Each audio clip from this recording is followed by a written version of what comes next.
Okay, so you all are debt-free. You have nothing but your mortgage payment. What's next? Like, what's next for this amazing young couple? Well, I guess Jennifer actually just graduated, I think, last week from her master's in nurse practitioner. Okay. So we paid cash for that. So wow.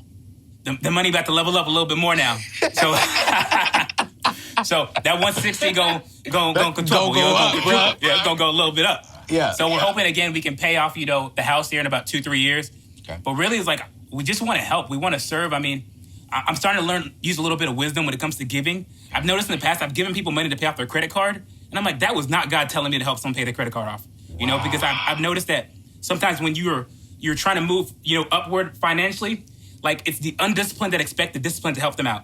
Say that one. Wait. Go back. Say that one more time. It's the undisciplined that expect the discipline to kind of get them out of their hole. Mm-hmm. And for years, I would walk around with all this guilt of telling people, "No, I can't help you out," even though I had $50,000 in my account. Yeah. And I had to kind of start praying about it and just asking myself, like, it is not God telling me to give someone $500 for the credit card. Yeah. I can do it for your mission, whatever your business, but for your credit card, for your cell phone bill, it's not God. And I feel like we as people, we should stop walking around with the guilt of telling people no, our family no, to help them pay off expenses that they use for themselves. Right. No, I agree. So really, we just want to help people. We want to help the discipline. That's really our goal. I agree. I mean, no. Someone asked me a couple of months ago. It's like, hey man, can you give me $500 a month so I can get out of debt? I was like, no. What? And throw you back in debt. Yeah. Right. You know what I'm saying? Like, what? You want me to spend $500 a month? That's $1,500 a quarter. Mm-hmm. That's $3,000 every 6 months. That's what? Mm-hmm. Really?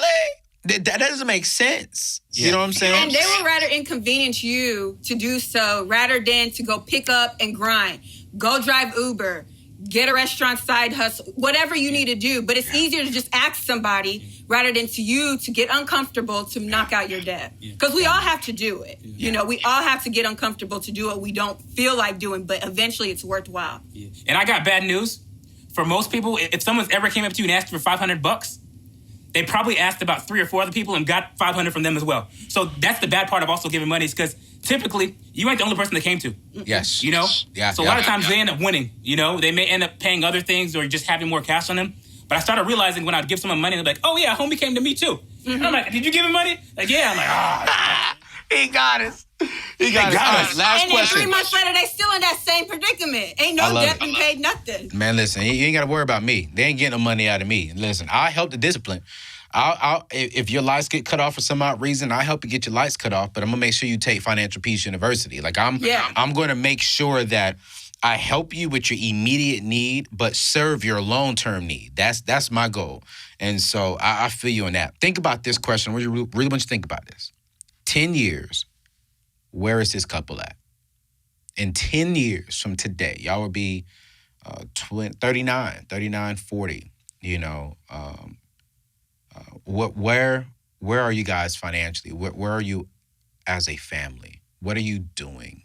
What's the imprint? What's the legacy you're building? Like in 10 years, now that you're debt free, where do you see yourself? Well, for me, I guess starting next year, me and a couple guys, we have the same mindset. We actually got written into curriculum for a school district to start presenting, financial, like literacy, we're probably going to steal a little bit of the financial university from Dave. Okay. And we're going to be teaching kids at career technology schools. I love it.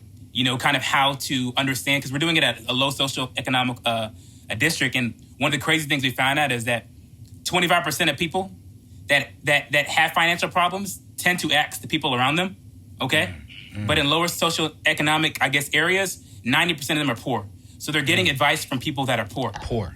Yeah.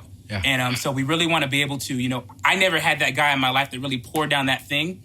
And I realized a lot of us won't have it, but we can be that person for other people. Mm-hmm. Okay. So if we can at least plant that seed where we have a bunch of people that are those people, even though they weren't that person when they started, we feel like, man, we can do the kingdom so much good. So I love it. What about you? So for me, it's always been my dream, if anything, definitely debt-free. I know this house will be paid off by God's grace before 10 years, hopefully in 2-3 years.